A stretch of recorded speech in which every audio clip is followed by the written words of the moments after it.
Existe uma força, é um poder sobrenatural que faz com que todos se ajoelhem, todos se curvem. Mesmo o presidente dos Estados Unidos, nunca, jamais um presidente dos Estados Unidos tinha se curvado diante do Papa. O primeiro que se curvou diante do Papa foi o presidente Bush, o filho. Queridos, por que tal poder? Tão grande poder? Porque é um poder sobrenatural. Ele está sendo carregado pela besta escarlata de 7 cabeças e 10 chifres, que é o próprio Satanás. A Bíblia diz em Apocalipse 13, verso 2, abra sua Bíblia, em Apocalipse 13, verso 2, diz que o poder papal, a besta que subiu do mar, vejam aí, capítulo 13, verso 2, e a besta que subiu, e a besta que via era semelhante ao leopardo, seus pés como de urso, e a sua boca como a de leão. Percebam que o poder papal, representado pela besta que subiu do mar, ele é uma mescla e é uma mistura da religiosidade representada pelo leopardo. O leopardo na profecia representa o quê? Grécia.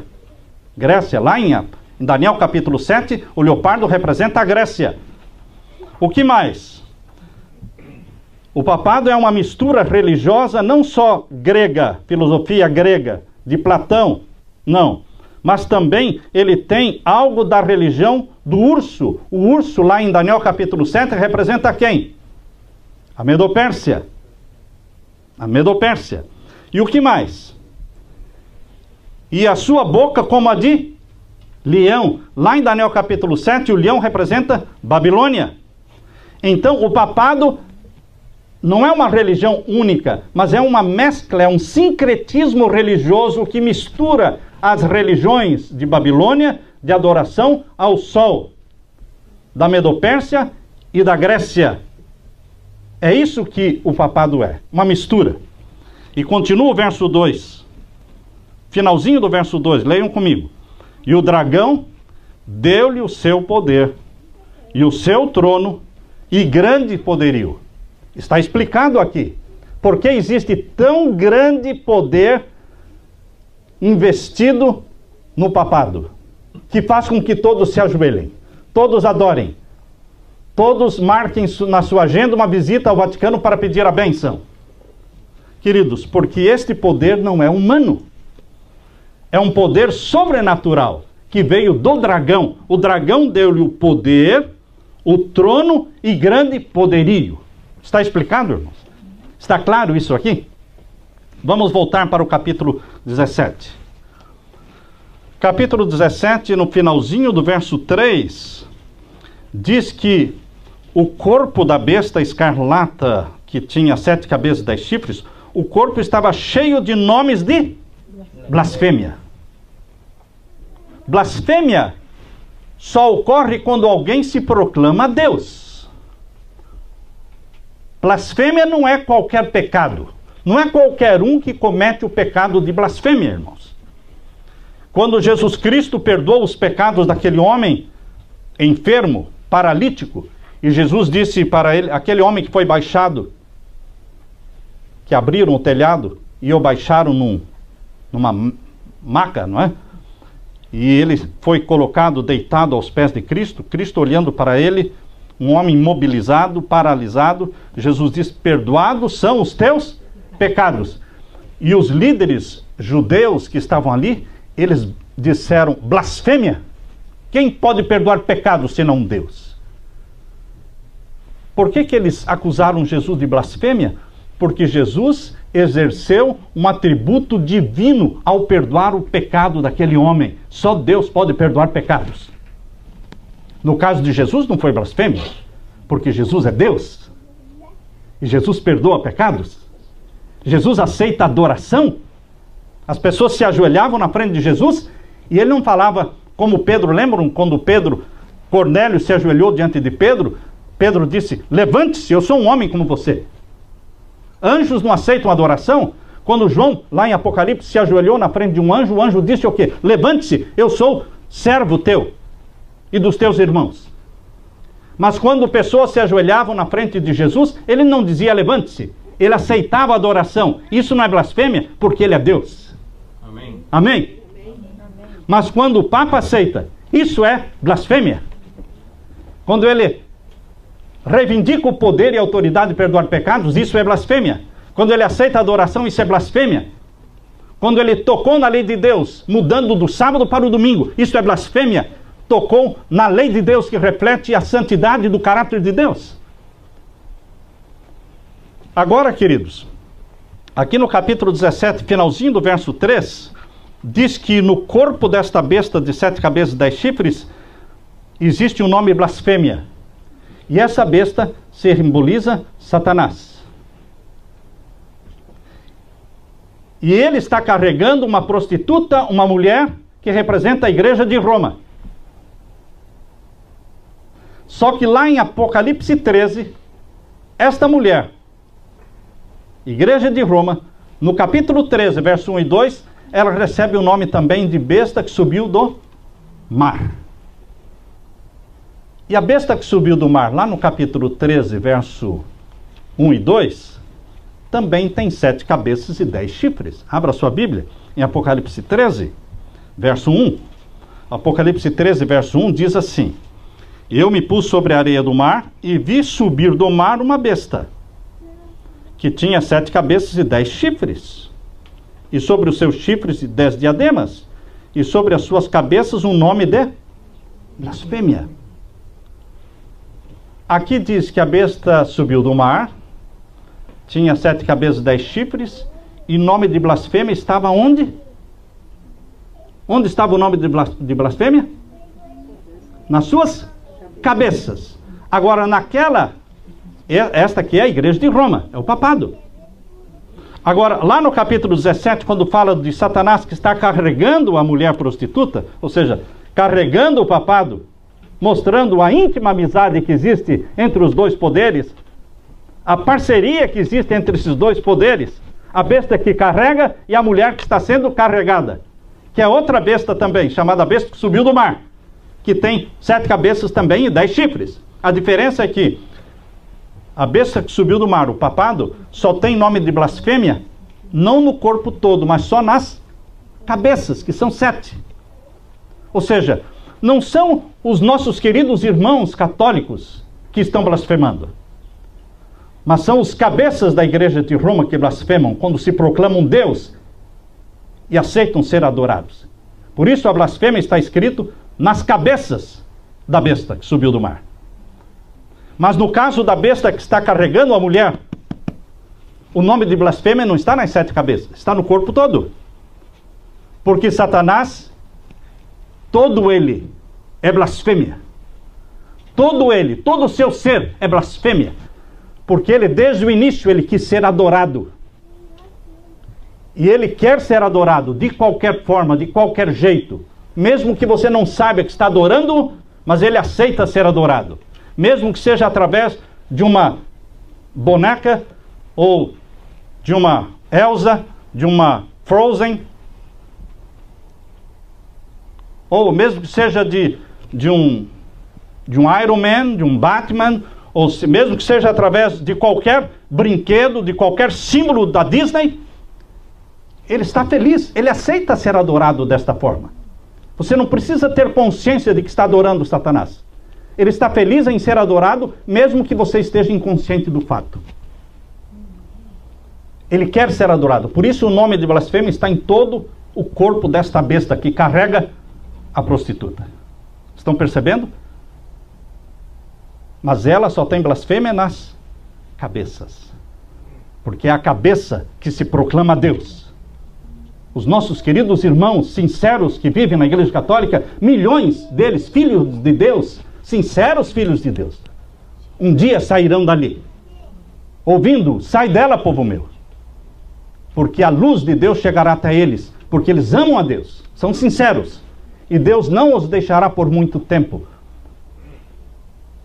nas trevas.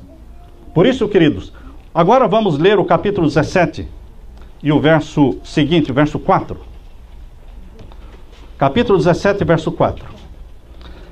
E a mulher estava vestida de púrpura e escarlata. Qual era a cor da besta que a carregava? Escarlata. E qual é a cor da mulher? Púrpura e escarlata. Vocês percebem que nós costumamos dizer que tal mãe, tal filha, não é? Tal pai, tal filho. O poder, que é o dragão, que deu seu trono, seu poderio ao papado, tem 7 cabeças, 10 chifres e tem cor vermelha, escarlata. O poder papal, que também tem 7 cabeças, 10 chifres e tem também a cor, está vestido da cor púrpura e escarlata. As duas cores que prevalecem nos bispos e nos cardeais do Vaticano é a púrpura e a escarlata. São as duas cores que prevalecem nas roupas deles. Portanto, esta mulher está vestida de púrpura e de escarlata. E ela está adornada com ouro, e com pedras preciosas e pérolas. E tinha na sua mão um cálice de ouro, cheio das abominações e da imundícia da sua prostituição. Queridos, existe alguma igreja de ouro? Você conhece no Brasil alguma igreja de ouro? Hein? Temos, lógico, igrejas, toda está revestida de ouro. Ela é uma igreja que está adornada com ouro. O ouro que saiu do Brasil, para onde foi? Os portugueses pegaram. Irmãos, Portugal é o segundo mais pobre país da Europa. Ouro é o que eles não têm. O mais pobre é a Grécia. Agora, os exploradores do mundo, irmãos, eles eram ou portugueses ou espanhóis. O Papa traçou uma linha no globo terrestre chamado Tratado de Tordesilhas. Isso foi lá por 1500 e pouco. Traçou assim, dividiu o globo terrestre entre leste e oeste e disse: divido entre Espanha e Portugal. Tudo que vocês explorarem, todas as terras que vocês descobrirem, vocês consagrem esta terra a quem? Ao Papa. Por isso, nas expedições sempre ia o quê? Um jesuíta, para que a terra fosse consagrada ao Papa. E o ouro está indo todo ele na direção do Vaticano, dos bancos da Suíça. Mesmo o ouro que foi tomado dos 6 milhões de judeus na Segunda Guerra Mundial, irmão, onde foi parar o ouro? Esta é uma igreja revestida adornada de ouro. E não somente ouro, mas também de quê? Pedras preciosas e pérolas. Quando você vê aquela coroa papal, que é tríplice, uma tríplice coroa, ela está cravejada de diamantes e de ouro e de pedras preciosas. E o que mais? Tinha na sua mão um cálice de ouro.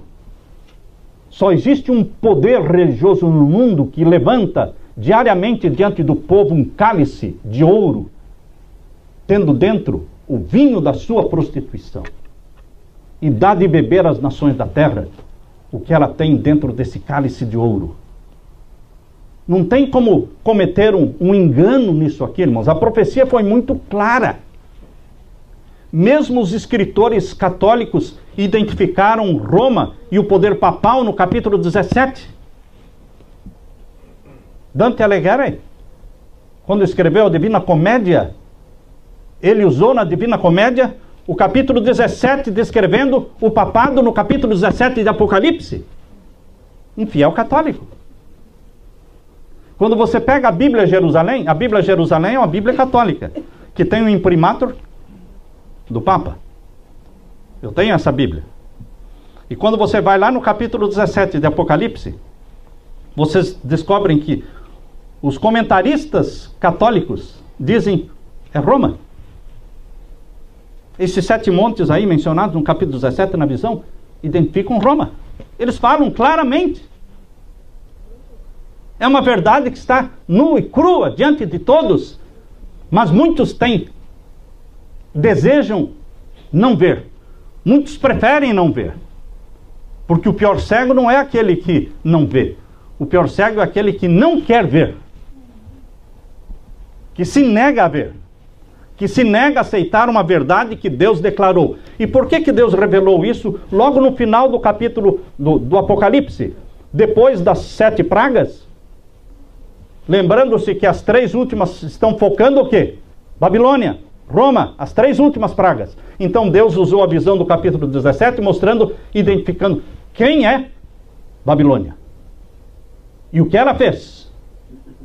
Porque Deus quer que essa multidão que está dentro dela se salve. Deus tem filhos e filhas sinceros dentro dela. E Deus quer que a proclamação do alto clamor, sai dela, povo meu, seja proclamado, para que milhões se salvem. Jesus morreu por eles. Jesus morreu por você. Nós temos que pregar esta mensagem. Mas o mundo todo está se deliciando, se agradando do poder papal. Por isso agora, queridos, aqui no verso 5 diz assim, capítulo 17, verso 5.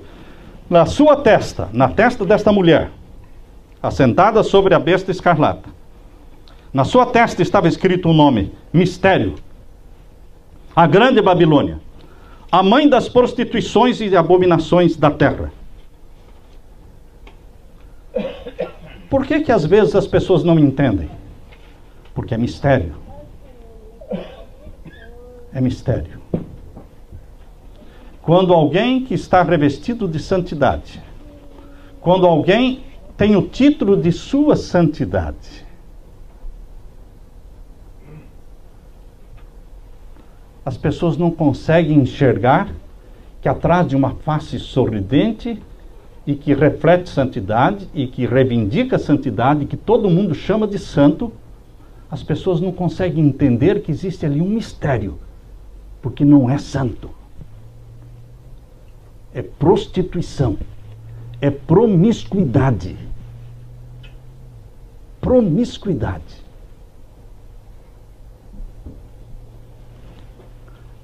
Mistério. Está escrito na testa. A grande Babilônia. Lembre-se que a palavra Babilônia, que aparece 6 vezes em Apocalipse, é um código. E você deve entender como Roma. A grande Roma. A mãe das prostituições. Então, queridos, é uma igreja que se proclama igreja mãe. Da Mother Igreja. É a primeira igreja cristã que surgiu. As igrejas protestantes surgiram depois. Os evangélicos, os pentecostais. A igreja católica é a primeira igreja cristã. A igreja cristã foi fundada em Roma, em toda a Ásia Menor e na Europa. E a igreja de Roma cresceu, era a maior cidade do mundo, Roma. E queridos, foi ali que a igreja cristã pura e santa se prostituiu com o paganismo do tempo de Constantino para frente. A igreja aceitou o domingo no lugar do sábado. Vocês se lembram em que dia foi instituída a guarda do domingo no 4º século? No tempo de Constantino, foi no dia 7 de março de 321, a lei dominical. 7 de março de 321.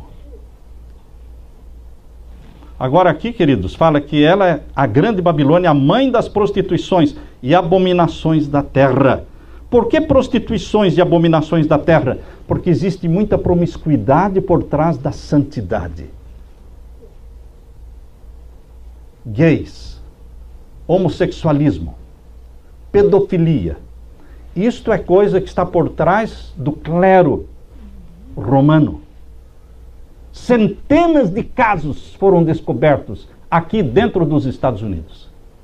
Milhões e milhões e milhões de dólares estão sendo gastos para acobertar ou para recompensar as vítimas abusadas. Padres pedófilos. Queridos, por isso é chamada a mãe das prostituições, a mãe das abominações da terra. E o verso 6 diz assim, irmãos: e vi que esta mulher estava embriagada com o sangue dos santos e do sangue das testemunhas de Jesus, e vendo-a eu, maravilhei-me com grande admiração. As inquisições e os mártires. Quando vocês leem a história, peguem um livro de história, mesmo de historiadores da igreja romana, eles contam a história das inquisições. A Inquisição romana, a Inquisição espanhola, a Inquisição valdense, que matou o povo valdense. A Inquisição huguenote, que matou os huguenotes na França. A noite de São Bartolomeu, quando milhares foram mortos na França. Isto está escrito na história. Por isso o Papa tem repetidamente pedido perdão ao mundo pela perseguição que a igreja fez aos cristãos no passado. Ele tem pedido perdão. Mas, queridos, ele está confessando que esta é a igreja Babilônia. Ele mesmo está confessando: esta é a igreja Babilônia, que se embebedou com o sangue dos santos. Quando eu li sobre a estatística dos mártires durante a Idade Média, irmãos, os escritores católicos dizem que a igreja matou, através das inquisições, mais de 50 milhões de homens e mulheres e crianças.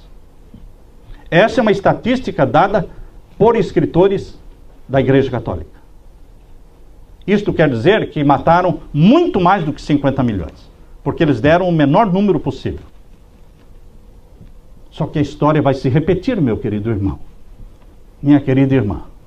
A história vai se repetir. Houve perseguição, existiram mártires no passado, vai existir perseguição ainda no presente e no futuro. E os mártires, o número dos mártires ainda vai se completar. Abra sua Bíblia em Apocalipse capítulo 6. Apocalipse capítulo 6 está falando, Deus está falando, que ainda nós vamos ter mártires. Capítulo 6, verso 9 em diante, quando os mártires do passado perguntam para Deus: por que aqueles representados pelo cavalo branco, pelo cavalo vermelho, pelo cavalo preto, pelo cavalo amarelo, porque estes grupos já estão sendo julgados e nós não? Este é o clamor dos mártires do quinto selo. Eles não estariam clamando à toa, irmãos. Eles não estariam clamando, pedindo julgamento, juízo, se o juízo não tivesse começado. Mas como o juízo já tinha começado, e todos estavam sendo julgados, e aqueles que derramaram o sangue por Jesus não estavam sendo julgados ainda, eles clamaram: por que eles e nós não? Por quê? E Deus explica. Vamos ler então o verso 9, capítulo 6 de Apocalipse, verso 9 em diante. E havendo aberto o quinto selo, vi debaixo do altar as almas dos que foram mortos por amor da palavra de Deus e por amor do testemunho que deram, e clamavam com grande voz, dizendo: até quando? Vejam o clamor dos mártires. Até quando, ó verdadeiro e santo dominador, não julgas e vingas o nosso sangue dos que habitam sobre a terra? O assunto aqui é julgamento. Derramamos o sangue por amor a Jesus, e ainda não estamos sendo julgados. Até quando vai isso, Senhor? E Deus respondeu, no verso 11: e foram dadas a cada um compridas vestes brancas, e foi-lhes dito que repousassem ainda um pouco de tempo, até que também se completasse o número dos seus conservos, os seus irmãos, que haviam de ser mortos como eles foram. Em outras palavras, Deus está dizendo: eu ainda não comecei a julgar vocês, os mártires, porque o número dos mártires ainda não se completou. Quando o número dos mártires se completar, então eu vou julgá-los, como já estou julgando os outros. Então o número dos mártires ainda não se completou, irmãos. Nós sabemos que haverá um tempo de angústia qual nunca houve. Daniel capítulo 12, verso 1 fala do tempo de angústia qual nunca houve. Jesus falou também em Mateus capítulo 24 da angústia qual nunca houve. Por amor aos escolhidos, esse tempo será abreviado. Por amor aos escolhidos. É o tempo em que o número dos mártires vai se completar. quando for aprovado a lei dominical, quando for aprovado o domingo, enforçado o domingo, para que todos santifiquem o domingo no lugar do sábado, quando isso se tornar lei federal nos Estados Unidos, e isso se espalhar em todos os países da terra, então o número dos mártires vai se completar. Porque a igreja representada no capítulo 17 por esta mulher prostituta, chamada Mistério, Babilônia, a mãe da prostituição, ela vai ainda beber muito sangue de mártir, porque ela já está embebedada pelo sangue dos mártires, mas vai beber muito mais sangue ainda. Ele está falando dos nossos dias, irmãos. Muito em breve, essa perseguição e esta angústia, quando nunca houve, vai chegar. E você está preparado para isso? Você está querendo que Jesus volte e acabe com o pecado, acabe com o sofrimento? Há pessoas que não querem que Jesus venha logo. Mas, queridos, vocês estão contentes em prolongar o sofrimento? Quando uma mulher está para dar à luz, as mulheres dizem que a dor é insuportável. Mas será que esta mulher pode pensar, não, mas eu quero continuar sentindo essa dor, eu não quero que nasça o bebê? Queridos, as dores que nós vamos sentir por ocasião da angústia quando nunca houve, são comparadas às dores como a mulher de parto. E o nascer do bebê é comparado com a volta de Jesus, que vai trazer alegria, felicidade, gozo, porque aquela mãe esquece o sofrimento das dores e agora abraça aquela criança no braço e beija aquela criança, então ela sente que compensou. Quando Jesus descer do céu e você abraçar a Jesus e beijar Jesus e for abraçado por Jesus, você vai sentir que valeu a pena. Amém. O sofrimento foi muito pequeno pelo gozo e pela alegria da salvação e da vida eterna no céu com Jesus Cristo. Amém. O sofrimento foi muito pequeno. Então, queridos, um pouquinho mais de tempo que há de vir virá. A perseguição virá. O número dos mártires vai se completar. Mas aqueles que estão do lado de Jesus serão protegidos. Se morrerem, morrerão como mártires, cantando hinos de louvor a Deus. E quando Jesus voltar, serão ressuscitados, glorificados. E nós, vivos, seremos transformados e ressuscitados. E justos, vivos, glorificados, seremos arrebatados para o céu, para estarmos para sempre com nosso Senhor Jesus. Amém. É essa bendita esperança que Jesus está dando para você hoje. Alegre-se nela e diga, ora vem, Senhor Jesus. Amém. Que Deus derrame sobre você o Espírito Santo. Amém. E o fortaleça, para que você fique em pé diante do Filho do Homem naquele grande dia. Amém, irmãos? Amém. Amém. Louvado seja o Senhor. Amém.